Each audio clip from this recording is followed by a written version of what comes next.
नमस्कार दोस्तों, स्वागत है आपका दिव्य ज्योति चैनल पर। आज के वीडियो में हम सुनेंगे मकर संक्रांति की पूरे साल सुनी जाने वाली एक कथा, साथ ही सुनेंगे इस दिन मकर संक्रांति कौन है, कहां से प्रकट हुई और क्यों यह त्योहार मनाया जाता है। इससे जुड़ी हुई पौराणिक दिव्य कथा और इस दिन सुनी जाने वाली सभी कथाएं एक ही वीडियो में आपको प्राप्त होंगे। तो आज का वीडियो आप लोगों के लिए महत्वपूर्ण है। अगर आपको ही नियमदान, पुण्य धाम इत्यादि नहीं कर पाते हैं तो आप इन कथाओं का श्रवण करने मात्र से इनका पुण्य फल प्राप्त कर लेती है। जो भी श्रद्धा भक्ति के साथ में इस वीडियो में सुनाई जाने वाली इन पौराणिक कथाओं को मन लगाकर सुनेगा, उसे मकर संक्रांति के सभी पुण्य फलों की प्राप्ति हो जाती है। तो चलिए देर ना करते हुए प्रेम के साथ माता मकर संक्रांति की जय बोलते हुए इन दिव्य कथाओं का आनंद लेते हैं। एक समय की बात है कि राजा बबरू वाहन महोदय में राज्य करता था। उसके राज्य में हरिदास विष्णु सेवक बड़ा ही तेजस्वी, उसके पति सुशील और गर्भवती थी जिसका नाम था हरिदास विष्णु सेवक। बड़ा तपस्वी अनुसार उसकी पत्नी श्री भगवान के भक्त और पति ने सभी देवताओं के व्रत के प्रभाव से वह बड़ी श्रद्धा से एकादशी का व्रत करती, युद्ध करते रहते और अतिथि कवि इसी प्रकार धर्मपरायण व्यवस्था में मृत्यु को प्राप्त हुई। तो धर्म के प्रभाव से पूर्व राज्य को ले गए कि वहां पहुंचने के बाद चित्रगुप्त जी ने उनके पूर्व जन्म के किए हुए पाप पुण्य का लेखा जोखा पढ़कर सुनाया।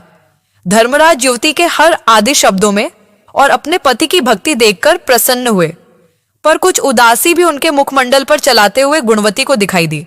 धर्मराज उदास देखकर गणपति ने निवेदन किया कि प्रभु कोई बुरा काम नहीं किया, फिर भी आप उदास क्यों हैं? इसका कारण बताइए। धर्मराज ने कहा, हे देवी, तुमने व्रत आदि से सभी देवों को संतुष्ट किया है, परंतु मेरे नाम से तुम्हें कुछ भी दान पुण्य नहीं किया। यह सुनकर गुणवती ने कहा, हे भगवान, मेरा अपराध क्षमा करें, मैं आपके उपासना नहीं जानती थी। अब आप कृपा करके उपाय बताइए जिससे मनुष्य आपके प्रति के पात्र बन सके। यदि आपके भक्ति मार्ग को आपके मुख से श्रवण कर वापस मृत्यु लोक में जा सकूं और आपको संतुष्ट करने का उपाय करूंगी। धर्मराज ने कहा, सूर्य भगवान उत्तरायण में जाते हैं, जो मकर संक्रांति आते हैं, उस दिन से मेरे पूजा शुरू करनी चाहिए। इस प्रकार साल भर मेरी कथा सुनने और मेरी पूजा करें, इसमें कभी नाकाम नहीं करें। आपातकाल हटाने पर भी मिनट धर्म की निंदा अंगों का पालन करता रहे। संतोषी और संभाव रखना, निगम द्वारा मन को वश में करना, किसी की वस्तु को नहीं जुड़ा। मन से स्त्री और पुरुषों से पश्चिम, यानी मन की शुद्धियों और शारीरिक शुद्धि इंद्रियों को वश में रखना। बुद्धि के पवित्रतम, यानी मन में बुरे विचार ना आने देना। पाठ पूजा और कथा श्रवण का नाम व्रत रखना और उसके अनुसार दान पुण्य करना। सत्य व और क्रोध न करना हिंदू धर्म के लक्षण है और मेरी कथा को नियम से सदा सुनता रहे, पढ़ता रहे और यथाशक्ति दान होने और परोपकार करता रहे। जब साल भर बाद फिर मकर संक्रांति है तब अध्यापन कर दें। सोने की यह समझ सको तो जाने की मूर्ति बनवाई और किसी भ्रमण के द्वारा पूजन हवन आदि करें। मूर्ति की प्राण प्रतिष्ठा करके पंचामृत से स्नान कराकर षोडशोपचार से उसकी पूजा करें। साथ हुए चित्रगुप्त जी के भी पूजा करें और सफेद काले तिल के लड्डू का भोग लगाएं। हमारे पूर्ण पुष्टि के लिए ब्राह्मण को भी भोजन कराएं और बांस की छावनी में 1.25 से धान ज्वार जुद्ध तत्व मानी जाती है। किसी मंदिर या ब्राह्मण को भेंट करें। स्वर्ग में चढ़ने के लिए सोने या चांदी की नसें ईंधन राज मंदिर में दान करें।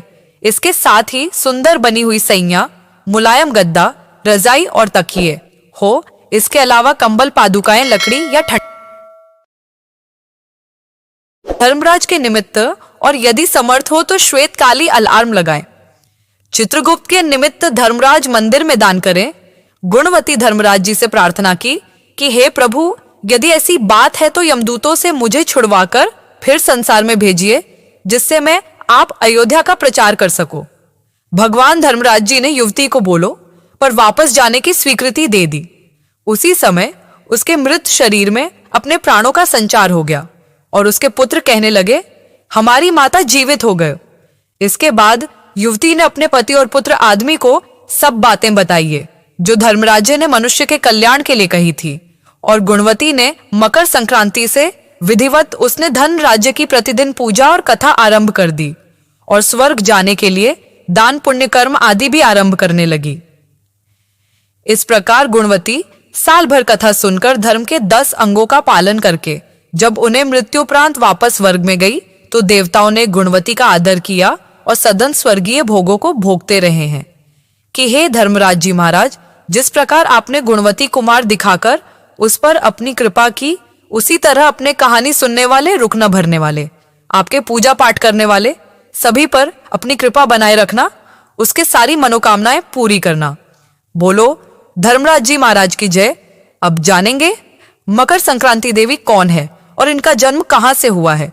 इनसे जुड़ी हुई एक पौराणिक कथा मकर संक्रांति एक हिंदू त्योहार है और यह दिन भगवान सूर्य की पूजा के लिए समर्पित है। इस शुभ दिन पर सूर्य मकर राशि में प्रवेश करता है, जो सर्दियों के महीनों के अंत और लंबे दिनों की शुरुआत का प्रतीक है। इस दिन तीर्थों में स्नान दान करने का विशेष महत्व माना गया है।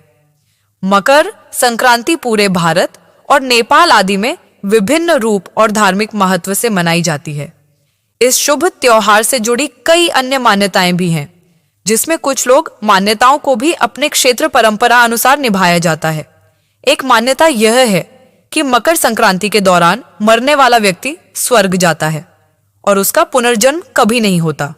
महाभारत जैसे धार्मिक ग्रंथों में इसका उल्लेख है कि भीष्म पितामह युद्ध में घायल होने के बावजूद तितक जीवित रहे ताकि वे आनंद पूर्वक स्वर्ग जा सके। पर बहुत कम लोग ही जानते हैं कि मकर संक्रांति एक देवी का स्वरूप है। देवी आदिशक्ति ने संसार के कल्याण के लिए ही विविध रूप प्रकट किए हैं। संक्रांति देवी भी उन्हीं में से एक है जिनको मां पार्वती का स्वरूप माना गया है।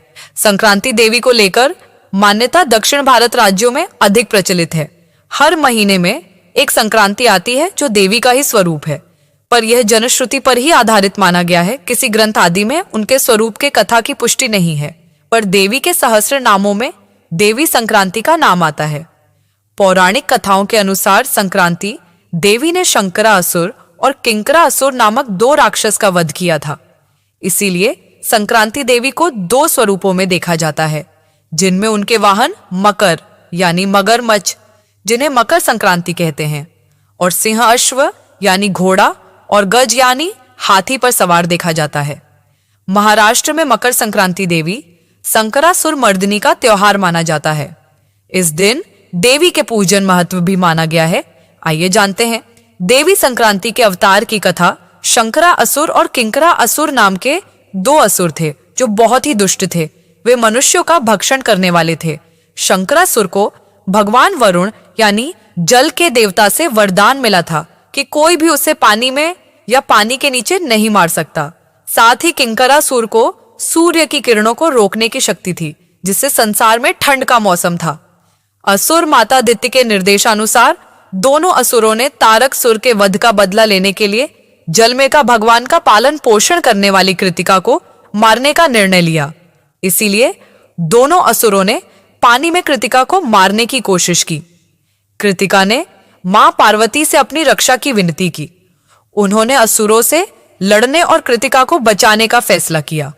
देवी पार्वती के शरीर से एक शक्ति उत्पन्न हुई, जिसमें देवी की सवारी मकर यानी मगरमच्छ थी। दोनों असुरों को मारने के लिए पार्वती देवी ने अपने वाहन मगरमच्छ के साथ संक्रांति देवी का अवतार लिया और शंकरा असुर से लड़ने लगी।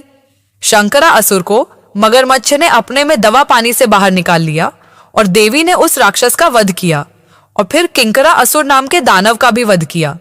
मकर संक्रांति के अगले दिन को कादन या किंक्रांत कहा जाता है। इस दिन देवी ने किंकरासुर नामक राक्षस का वध किया था। माना जाता है इस दिन से ही ठंड का प्रभाव कम हो जाता है। इसीलिए इस दिन सूर्य की पूजा का भी विधान है। राशि पत्नियों ने देवी को हर मास में रक्षा हेतु आने की प्रार्थना की तथा शंकरा असुर और किंकरासुर के वध के कारण देवी को संक्रांति देवी के नाम से जाना गया। गुड़ और तिल के लड्डू चढ़ाकर देवी को प्रसन्न किया जाता है। इस दिन ललिता सहस्त्र नाम पाठ करने तथा देवी का अभिषेक पूजन करने से देवी कृपा प्राप्त होती है।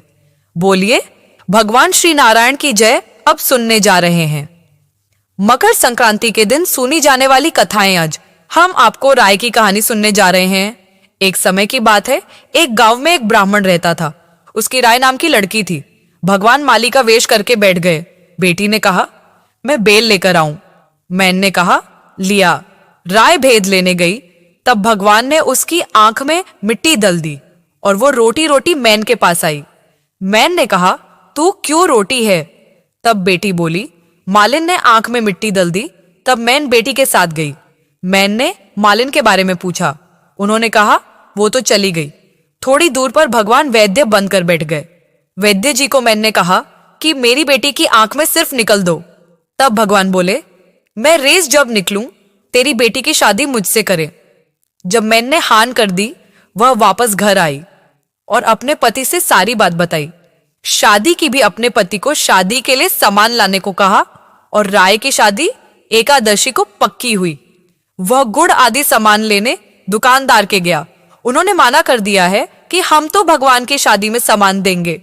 तुम्हें नहीं, सुनार बाजार के सभी लोगों ने सामान देने को माना कर दिया। दर्जी के गया तो उसने भी माना कर दिया। हाथी हलवाई ने सब चीजों के लिए माना कर दिया। राय के पिताजी वापस से गए। पड़ोसन को गीत गाने के लिए कहा तो उन्होंने भी पैसों की खातिर माना कर दिया। भगवान ने सब कम करने के लिए वहां पर राधा जी और रुक्मणी को भेज दिया। सारा सामान गाड़ी भरकर भेज दिया। भगवान शालिग्राम शाम को राय के साथ शादी करने के लिए बारात लेकर आए और दोनों की धूमधाम से शादी हुई। बोलो राय, शालिग्राम जी की जय। शादी होकर भगवान राय के साथ अपने घर आए। बोलो राय, दामोदर जी की जय। गौरी पुत्र गणेश भगवान की जय जय। श्री कृष्ण राधे राधे बोलिए। सूर्य देवता की जय। मित्रों, आज मकर संक्रांति का महापर्व है। मकर संक्रांति के साथ ही खर मास की समाप्ति हो जाती है और इस दिन से सूर्यदेव अपने तेज के साथ चलना शुरू करते हैं। आज के दिन सूर्य देवता मकर राशि में प्रवेश करते हैं तथा समस्त शुभ कार्यों की शुरुआत हो जाती है। आज के दिन मकर संक्रांति पर सुनी जाने वाली कथाओं को सुनने से मनुष्यों के सभी पाप और संकट कट जाते हैं तथा समस्त मनोकामनाएं की पूर्ति होती है। तो आज मैं आपको सुना रहा हूं मकर संक्रांति पर सुनी जाने वाली सभी दुर्लभ कथाएं। तो इन कथाओं को बड़ी ही श्रद्धा और प्रसन्नचित्त मन से पूरा अवश्य सुनिए। एक समय की बात है कि नमिषारण्य में सहस्त्र सोना आदि और ऋषिगण परम श्रद्धा के साथ पुराणों के मर्मज्ञ सूत जी महाराज से कहने लगे, भगवन, हम आपसे धर्मराज की कथा, उसका विधान तथा महात्म्य सुनना चाहते हैं, सो कृपा करके यह सुनाइए। सूत जी बोले, हे ऋषियों, आप लोगों ने मनुष्यों के कल्याण की कामना से यह पूछा है, अतः आज मैं आप लोगों को धर्मराज जी की कथा सुनाता हूं। सारे तीर्थ तथा व्रत करने से तथा नाना प्रकार का दान देने वाला मनुष्य भी, जिनकी उपासना के बिना सुख के भागी नहीं हो सकते, इस विषय में एक कथा सुनाता हूं। आप लोग ध्यान से सुने। पूर्व काल की बात है, राजा बाभ्रुवाहन महोदयपुर में राज्य करता था। वह बड़ा दयालु, धार्मिक तथा गौ ब्राह्मण और अतिथियों का पूजक था। उसके राज्य में हरिदास नाम का एक महाविद्वान ब्राह्मण रहता था। उसकी पत्नी भी बड़ी धर्मवती और सुशील थी। उसका नाम गुणवती था। दोनों पति पत्नी भगवान विष्णु जी के सेवक थे। उन्होंने सभी प्रकार के व्रत किए, किंतु धर्मराज नाम से भगवान की कभी सेवा नहीं की। बड़ी श्रद्धा के साथ वे गणेश जी की चंद्रमा की हरितालिका, व्रत की एकादशी आदि सभी व्रतों का पालन करते एवं अतिथि सत्कार भी करते थे। इस प्रकार धर्मपरायण बन दंपति वृद्धावस्था को प्राप्त हुए। एक दिन गुणवती मृत्यु को प्राप्त हुई। धर्माचक्र पूर्वक यमलोक को ले गए। दक्षिण दिशा में पृथ्वी से ऊपर धर्मराज का बहुत बड़ा लोक है, जो कि पापियों के लिए भयावह है। धर्मराज का लोक चौकोर है और उसमें 4 द्वार हैं। उस पुर के बीचों बीच धर्मराज का सिंहासन है। उस रत्न जड़ित सिंहासन पर भगवान धर्मराज विराजमान रहते हैं। पास में ही चित्रगुप्त जी अपने स्थान पर बैठते हैं और सबके कर्मों का हिसाब करते हैं। यमदूत गुणवती को लेकर वहां पहुंचे। चित्रगुप्त जी ने उसके कर्मों का हिसाब किया। उसके धर्माचक्र धर्म का लेखा देखकर बहुत प्रसन्न हुए, परंतु कुछ उदासी के साथ उसके कर्मों को धर्मराज को सुनाया। गुणवती के कर्मों को सुनकर धर्मराज जी थोड़े परेशान हो गए। यह देखकर गुणवती ने कहा, प्रभु, मैंने अपनी समझ के अनुसार जीवन में कोई दुष्कर्म नहीं किया है, फिर भी आप अपनी उदासी का कारण बताने की कृपा करें। धर्मराज जी ने कहा, हे देवी, तुमने व्रत आदि से सभी देवों को संतुष्ट किया है, लेकिन मेरे नाम से कोई भी दान पुण्य नहीं किया है। यह सुनकर गुणवती ने कहा, हे धर्मराज, मेरा अपराध क्षमा करें, मैं आपकी उपासना नहीं जानती थी। अब कृपा करके इसका उपाय बताइए, जिससे मनुष्य आपके कृपा के पात्र बन सके।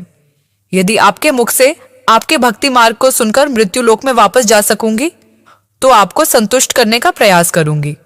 धर्मराज जी ने कहा, सूर्य भगवान के उत्तरायण में जाते ही जो महापूर्णवती मकर संक्रांति आती है, उस दिन से मेरी पूजा शुरू करनी चाहिए।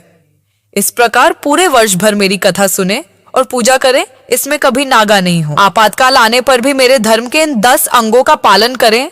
धृति, यथा, लाभ, संतोष, क्षमा, यम नियम द्वारा मन को वश में करना, किसी की वस्तु को नहीं चुराना, मन से पर स्त्रियों या पर पुरुषों से बचना, यानी मन शुद्धि और शारीरिक शुद्धि इंद्रियों को वश में रखना, बुद्धि की पवित्रता यानी मन में बुरे विचार ना आने देना, शास्त्र विद्या का स्वाध्याय यानी पूजा पाठ, कथा श्रवण या व्रत रखना और तदनुसार दान पुण्य करना, सत्य बोलना, सत्यता का व्यवहार करना, क्रोध ना करना, यह धर्म के दक्ष लक्षण है। और मेरी कथा को नियम से सुनता या सुनाता रहे, यथाशक्ति दान पुण्य और परोपकार के कार्य करता रहे। वर्ष भर बाद जब मकर संक्रांति आए तो इस व्रत का उद्यापन कर दें। यथाशक्ति सोने अथवा चांदी की मूर्ति बनवाकर ब्राह्मणों के द्वारा विधि विधान से प्राण प्रतिष्ठा कर षोडशोपचार से पूजा एवं हवन करें। मेरे साथ चित्रगुप्त जी की भी पूजा करें। काले तिल के लड्डुओं का भोग लगाएं, ब्राह्मणों को भोजन कराएं। बांस की टोकरी में 5 शेरधान या ज्वार रखकर ब्राह्मणों को दान में दें। स्वर्ग प्राप्ति के लिए स्वर्ण का भी दान करें। इसके अलावा सैया, गद्दा, तकिया, रजाई, कंबल, पादुका एनोरु व्रत को करूं और इस व्रत का प्रसार भी लोगों के बीच कर सकूं। धर्मराज जी ने इसकी सहमति दे दी। सहमति देते ही गुणवती के शरीर में जान आ गई। उसके पुत्र आदि बड़े प्रसन्न हुए। उसने सभी बातें अपने पति को बताई। मकर संक्रांति आते ही दोनों ब्राह्मण दंपति ने धर्मराज के निमित्त व्रत शुरू किया। 1 वर्ष के बाद इस व्रत का उद्यापन किया। इस व्रत के प्रभाव से उसे स्वर्ग की प्राप्ति हुई। सूत जी ने सोनका आदि ऋषियों से कहा, हे ऋषियों, जिस घर में स्त्री या पुरुष इस धर्मराज की कथा को श्रद्धा पूर्वक प्रतिदिन पढ़ते हैं, वे दुखों से मुक्त हो जाते हैं। इसमें कोई भी संशय की बात नहीं है। धर्मराज की कथा सुनने वाले को यमलोक के मार्ग में भी कोई कष्ट नहीं होता। उन्हें शीघ्र ही स्वर्ग तथा मोक्ष प्राप्त होता है। बोलिए श्री धर्मराज जी की जय। आइए अब मकर संक्रांति पर सुनी जाने वाली दूसरी कथा को सुनते हैं। एक गांव में एक बुढ़िया माई थी। वह व्रत नियम बहुत रखती थी। एक दिन भगवान के घर से यमदूत लेने आए। बुढ़िया माई यमदूत के साथ चली गई। आगे गहरी नदी बह रही थी। बुढ़िया माई डूबने लगी। तब यमदूत ने पूछा, माई, गाय दान की हुई है क्या? बुढ़िया माई ने मन में गाय माता का ध्यान किया तो गाय माता उपस्थित हो गई। गाय की पूंछ पकड़कर बुढ़िया माई ने नदी पार कर ली। आगे गई तो काले कुत्ते उसे खाने के लिए दौड़े। तब यमदूत ने पूछा, कुत्ते को रोटी दी है क्या? बुढ़िया माई ने मन में कुत्ते का ध्यान किया तो कुत्ते चले गए। आगे चली तो काले कौवे बुढ़िया माई को चोंच मारने लगे। तब यमदूतों ने कहा, ब्राह्मण की बेटी को सिर में तेल लगाने को दिया है या नहीं? बुढ़िया माई ने ब्राह्मण की बेटी को याद किया तो कौन इन्हें चोंच मारना बंद कर दिया। आगे गई तो पैरों में कांटे चुभने लगे। यमदूत ने कहा, चप्पल दान किया है बुढ़िया। माई ने याद किया तो चप्पल पैरों में आ गई। आगे चली तो चित्रगुप्त जी ने यमदूतों से पूछा, आप किसको ले आए हो यमदूत? तो ने कहा, बुढ़िया, माई ने बहुत दान पुण्य किए हैं, लेकिन धर्मराज जी का कुछ नहीं किया, इसीलिए आगे के द्वार बंद हैं। तब बुढ़िया माई ने विनती की कि मुझे 7 दिनों के लिए धरती पर जाने दो। मैं इन 7 दिनों में धर्मराज जी की कहानी सुनकर उद्यापन कर वापस आ जाऊंगी। धर्मराज जी ने उसके प्राण लौटा दिए। धरती पर बुढ़िया माई के शरीर में जान वापस आ गई। सभी लोग बुढ़िया माई को जीवित देखकर भूतनी भूतनी चिल्लाकर भाग खड़े हुए। बुढ़िया माई अपने घर आई और अपने बेटे बहू से कहा, मैं भूतनी नहीं हूं, मैं तो धर्मराज के कहे अनुसार वापस आई हूं। मैं प्रत्येक दिन धर्मराज की कहानी सुनकर उसका उद्यापन करके वापस परलोक चली जाऊंगी। यह सुनकर बेटे बहू ने पूजा की सभी सामग्री ला दी, लेकिन कहानी के समय हुंकारा नहीं भरा। तब बुढ़िया माई पड़ोसन के पास गई। पड़ोसन ने कहानी सुनी और हुंकारा भी भरा। बुढ़िया माई ने 7 दिनों के पश्चात उद्यापन कर दान किया। 7वें दिन धर्मराज जी ने बुढ़िया माई के लिए स्वर्ग से विमान भेजा। विमान देखकर सभी गांव वालों ने स्वर्ग जाने के लिए कहा। तब बुढ़िया माई ने कहा, मेरी कहानी तो केवल पड़ोसन ने सुनी है। यह सुनकर सभी गांव वालों ने बुढ़िया माई के पांव पकड़ लिए और धर्मराज की कहानी सुनाने को कहा। बुढ़िया माई से कहानी सुनने के बाद सभी गांववासी विमान में बैठकर स्वर्ग पहुंच गए। सभी गांववासियों को देखकर धर्मराज जी ने कहा, मैंने तो केवल बुढ़िया माई के लिए विमान भेजा था। तब बुढ़िया माई ने कहा, मेरी कहानी इन सब ने सुनी है, इसीलिए मेरा आधा पुण्य इनको दे दो और स्वर्ग में वास भी दो। तब धर्मराज जी ने सभी गांव वासियों को स्वर्ग में वास दे दिया। सो हे धर्मराज जी, जैसे बुढ़िया माई को स्वर्ग दिया वैसे सबको देना। कहानी सुनने वाले को कहानी, कहने वालों को कहते सुनते हुंकारा भरने वालों को स्वर्ग देना। बोलिए धर्मराज जी की जय। आइए अब मकर संक्रांति पर सुनी जाने वाली तीसरी कथा को सुनते हैं। ये पवित्र कथा धर्मराज जी की परम भक्त पोपा बाई जी की है। एक गांव में एक पोपा बाई रहती थी। जब वह 5 साल की थी तभी से वह नियम से धर्मराज जी की व्रत की कथा सुनती थी और व्रत करती भी थी। एक दिन उसने अपने भाई व भाभी से कहा कि मैं शादी नहीं करूंगी। अब मैं अपना समय भगवान की पूजा अर्चना में ही बिताना चाहती हूं, इसलिए मेरी झोपड़ी गांव के बाहर बनवा दो और गांव में सबको कह दो कि वह अपनी गाय व बछड़ों को मेरे यहां ही घास फूस चरने को भेज दें और जिसकी भी इच्छा हो, श्रद्धा हो, मुझे खाना भिजवा दो। एक दिन नगर का राजा शिकार खेलने जंगल में आया और गांव के बाहर जंगल के पास बनी झोपड़ी देखकर रुक गया। झोपड़ी के पास जाकर उसने आवाज लगाई कि कौन है, लेकिन भीतर से कोई आवाज न आने पर वह लगातार दरवाजा खटखटा रहा। तब पोपा बाई उठी और कहने लगी कि कौन हो तुम, जो बार बार दरवाजा बजा रहे हो, क्यों आवाज लगा रहे हो? राजा ने कहा कि मैं यहाँ का राजा हूं और तुम्हारे साथ विवाह करूंगा। पोपा बाई ने कहा कि जहां से आए हो वहीं चले जाओ, मैं किसी पराये आदमी का मुंह नहीं देखती हूं।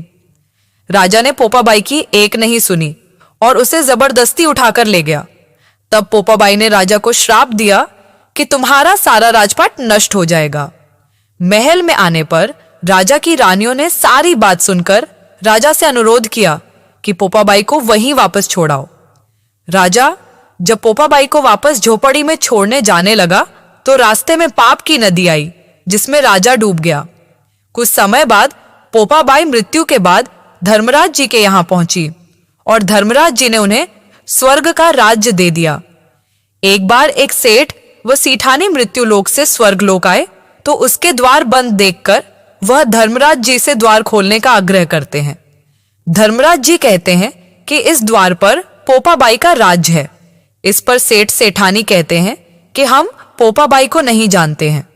धर्मराज जी उन दोनों की बात सुनकर कहते हैं कि तुम दोनों 7 दिन तक मृत्यु लोक में रहो। 8 खोपड़े से राई भरकर 5 कपड़े ऊपर रखकर कहानी सुनकर उद्यापन करना और कहना कि राज है पोपा बाई, लेखा लेगी राई, राई का सारे बोलो पोपा बाई की जय। आइए अब मकर संक्रांति के दिन सुनी जाने वाली धरती माता की कहानी को सुनते हैं। यह कहानी समस्त मनोकामनाएं को पूर्ण कर देती है। धरती माता एक ब्राह्मणी थी। वह बहुत धार्मिक महिला थी। सभी ग्रामवासी उसका बहुत सम्मान करते थे। कोई भी उसकी शरण में आता वह सबकी मदद किया करती थी। मन मन भगवान का स्मरण किया करती थी। भगवान की सेवा पूजा व जरूरतमंदों की सेवा ही उनका परम धर्म था। एक दिन ब्राह्मणी मरकर भगवान के घर गई। वहां जाकर बोली, मुझे वैकुंठ का रास्ता बता दो। स्वर्ग से एक दूत आया और बोला, ब्राह्मणी आपको क्या चाहिए? वह बोली, मुझे वैकुंठ का रास्ता बता दो। आगे आगे दूत और पीछे ब्राह्मणी मंदिर तक गए। ब्राह्मणी बहुत धार्मिक महिला थी। उसने बहुत दान पूर्ण कर रखा था। उसे विश्वास था कि उसके लिए वैकुंठ का रास्ता अवश्य खुल जाएगा। ब्राह्मणी ने वहां जाकर देखा कि वहां बड़ा सा मंदिर है। सोने का सिंहासन, हीरे मोती से जड़ित छतरी थी। चित्रगुप्त जी न्याय सभा में बैठे साक्षात इंद्र के समान शोभा पा रहे थे और न्याय नीति से अपना राज्य संभाल रहे थे। यमराज जी सबको कर्म अनुसार दंड दे रहे थे। ब्राह्मणी ने जाकर उन्हें प्रणाम किया और बोली, मुझे वैकुंठ जाना है। तब चित्रगुप्त जी ने लेखा सुनाया और कहा कि ब्राह्मणी, तुमने सब धर्म किए हैं परंतु धरती माता की कहानी नहीं सुनी, इसीलिए तुम्हारे सिर पर धरती माता का कर्ज है। वैकुंठ में कैसे जाओगी? ब्राह्मणी बोली, धरती माता की कहानी के क्या नियम हैं? तब चित्रगुप्त जी बोले, कोई 1 साल, कोई 6 महीने, कोई 7 दिन ही सुने, पर धरती माता की कहानी अवश्य सुने, फिर उसका उद्यापन कर दे। धरती माता की कहानी सुनने से जाने अनजाने किए गए पाप कर्मों को धरती माता हर लेती है। स्वर्ग लोक में धर्म को ही स्थान प्रथम है, यहां पाप के लिए कोई जगह नहीं है। धरती माता की कहानी पीपल के पेड़ के नीचे बैठकर सुननी चाहिए। यह बात सुनकर ब्राह्मणी ने प्रार्थना की कि मुझे 7 दिन वापस पृथ्वी लोक पर जाने दो, मैं कहानी सुनकर वापस आ जाऊंगी। चित्रगुप्त जी ने उसका लेखा जोखा देखकर 7 दिन के लिए उसे पृथ्वी पर भेज दिया। ब्राह्मणी जीवित हो गई। ब्राह्मणी ने अपने परिवार वालों से कहा कि मैं 7 दिन के लिए धरती माता की कहानी सुनने के लिए वापस आई हूं। इस कथा को सुनने से बड़ा ही पुण्य मिलता है। उसने पीपल के पेड़ के नीचे बैठकर परिवार के साथ 7 दिन तक धरती माता की कथा सुनी। 7 दिन पूरे होने पर वापस धर्मराज जी का बुलावा आया और ब्राह्मणी को वैकुंठ में श्री हरि के चरणों में स्थान प्राप्त हुआ। जो कोई भी प्राणी धरती मां माता की कहानी सुनता है, मृत्यु के समय सभी पाप कर्म धरती माता हर लेती है। वह प्राणी को वैकुंठ में स्थान प्राप्त होता है। धरती माता की जय हो, धरती माता की सदा ही जय हो। जय बोलो, धरती माता की जय हो। अब मैं आपको जो कथा सुना रहा हूं, उस कथा को मकर संक्रांति के दिन सुनने से शनि दोष दूर होता है। तो आप लोग बड़ी ही श्रद्धा से इस कथा को सुनिए। पौराणिक कथाओं अनुसार सूर्यदेव और शनिदेव में अच्छे संबंध नहीं थे। दरअसल इसका कारण था कि सूर्यदेव का शनि की माता छाया के प्रति उनका व्यवहार। दरअसल शनिदेव का रंग काला होने के कारण सूर्यदेव ने उनके जन्म के दौरान कहा था कि ऐसा पुत्र मेरा नहीं हो सकता। इसके बाद से सूर्यदेव ने शनिदेव और उनकी माता छाया को अलग कर दिया था। जिस घर में वह रहते थे उसका नाम कुंभ था।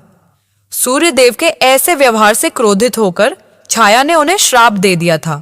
माता छाया ने सूर्यदेव को कुष्ठ रोग का श्राप दिया था, जिससे क्रोधित होकर सूर्यदेव ने छाया और शनिदेव का घर जलाकर राख कर दिया था।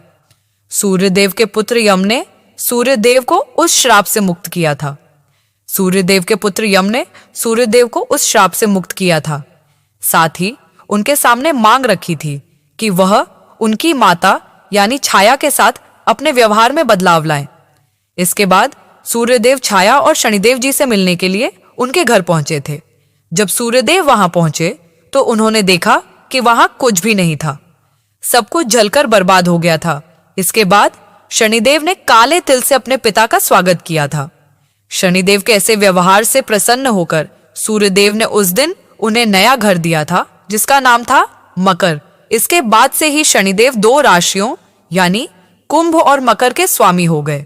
शनिदेव जी के इस व्यवहार से प्रसन्न होकर सूर्यदेव ने उन्हें यह भी कहा था कि जब भी वह मकर संक्रांति के मौके पर उनके घर आएंगे तो उनका घर धन धान्य से भर जाएगा, उनके पास किसी भी वस्तु की कमी नहीं रहेगी।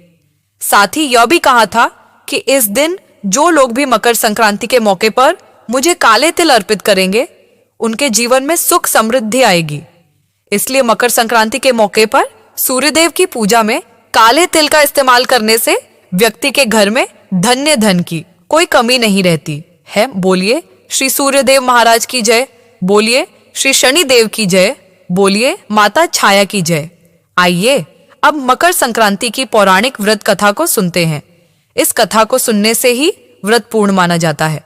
पौराणिक कथा के अनुसार एक बार राजा सागर ने अश्वमेध यज्ञ का अनुष्ठान किया और अपने अश्व को विश्व विजय के लिए छोड़ दिया। इंद्रदेव ने उस अश्व को छल से कपिल मुनि के आश्रम में बांध दिया। जब कपिल मुनि के आश्रम में राजा सागर के 600 पुत्र युद्ध के लिए पहुंचे तो कपिल मुनि ने श्राप देकर उन सबको भस्म कर दिया। राजकुमार अंशुमन, राजा सागर के पोते ने कपिल मुनि के आश्रम में जाकर विनती की और अपने बंधुओं के उद्धार का रास्ता पूछा। तब कपिल मुनि ने बताया कि इनके उद्धार के लिए गंगा जी को धरती पर लाना होगा।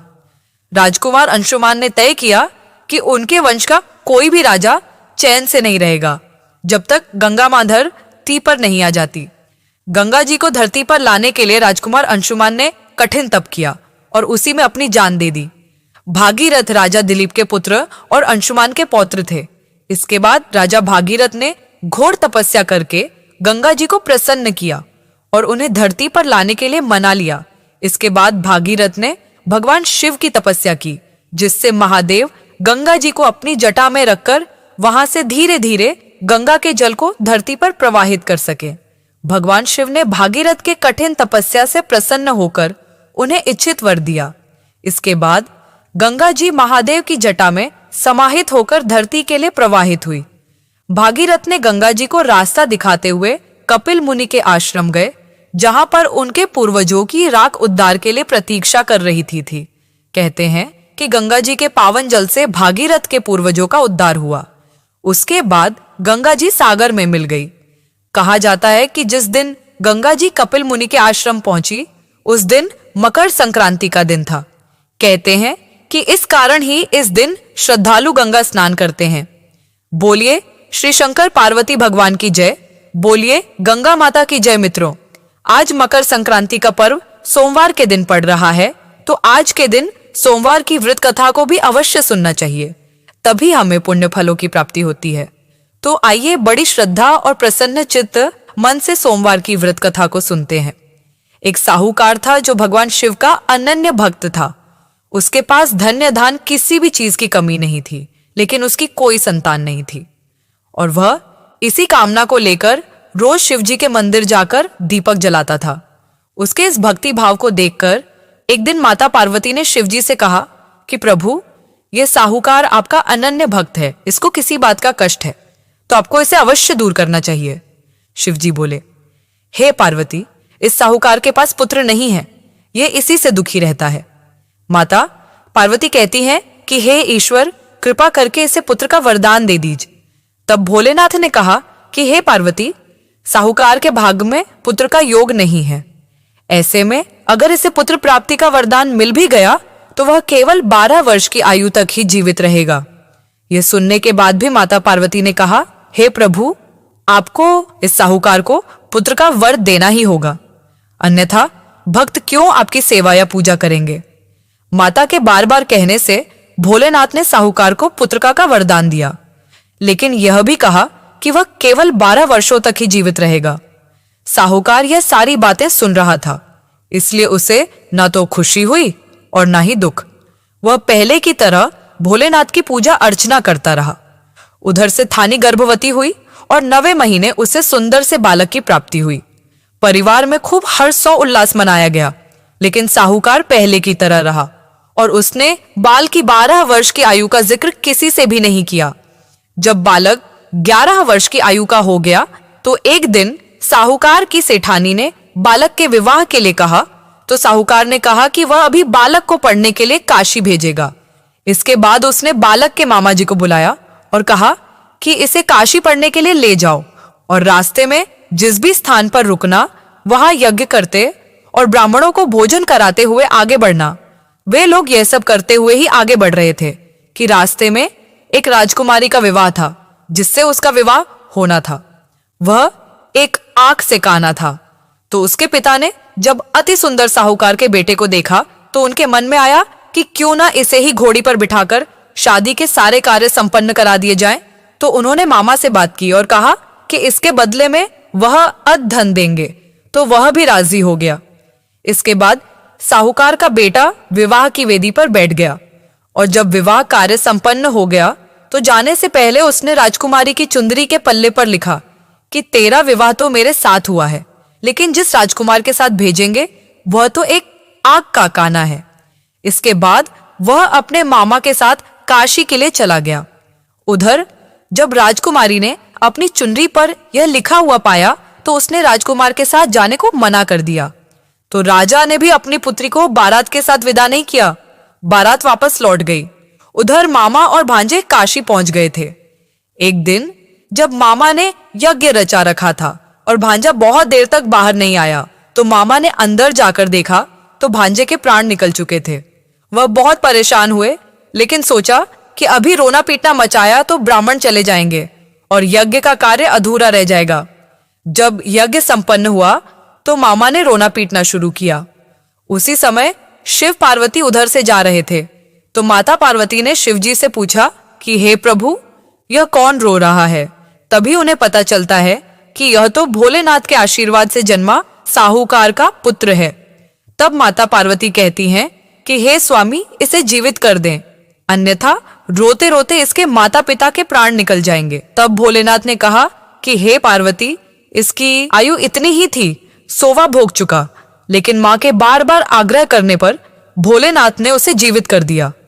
लड़का ओम नमः शिवाय कहते हुए जी उठा और मामा भांजे दोनों ने ईश्वर को धन्यवाद दिया और अपनी नगरी को और लौट गए। रास्ते में वही नगर पड़ा और राजकुमारी ने उन्हें पहचान लिया। तब राजा ने राजकुमारी को साहूकार के बेटे के साथ बहुत सारा धन्य धान देके विदा किया। उधर साहूकार और उसकी पत्नी छत पर बैठे थे। उन्होंने यह प्रण कर रखा था कि यदि उनका पुत्र सकुशल ना लौटा तो वह छत से कूदकर अपने प्राण त्याग देंगे। तभी लड़के के मामा ने आकर साहूकार के बेटे और बहू के आने का समाचार सुनाया, लेकिन वे नहीं माने तो मामा ने शपथ पूर्वक कहा। तब तो दोनों को विश्वास हो ही गया और दोनों ने अपने बेटे बहू का स्वागत किया। उसी रात साहूकार को स्वप्न में शिवजी ने दर्शन दिया और कहा कि तुम्हारे पूजन से मैं प्रसन्न हुआ। इसी प्रकार जो भी व्यक्ति इस कथा को पढ़ेगा या सुनेगा उसके समस्त दुख दूर हो जाएंगे और मनोवांछित सभी मनोकामनाओं की पूर्ति होगी। बोलिए श्री शंकर पार्वती भगवान की जय, बोलिए श्री राधा कृष्ण भगवान की जय, बोलिए श्री तुलसी शालिग्राम जी की जय। हर हर महादेव। अगर आपको यह दिव्या कथाएं पसंद आए तो वीडियो को लाइक और चैनल दिव्य ज्योति को सब्सक्राइब करना बिल्कुल मत भूलिएगा और आने वाली वीडियो का नोटिफिकेशन प्राप्त करने के लिए नोटिफिकेशन बिल को जरूर से दबा लीजिएगा।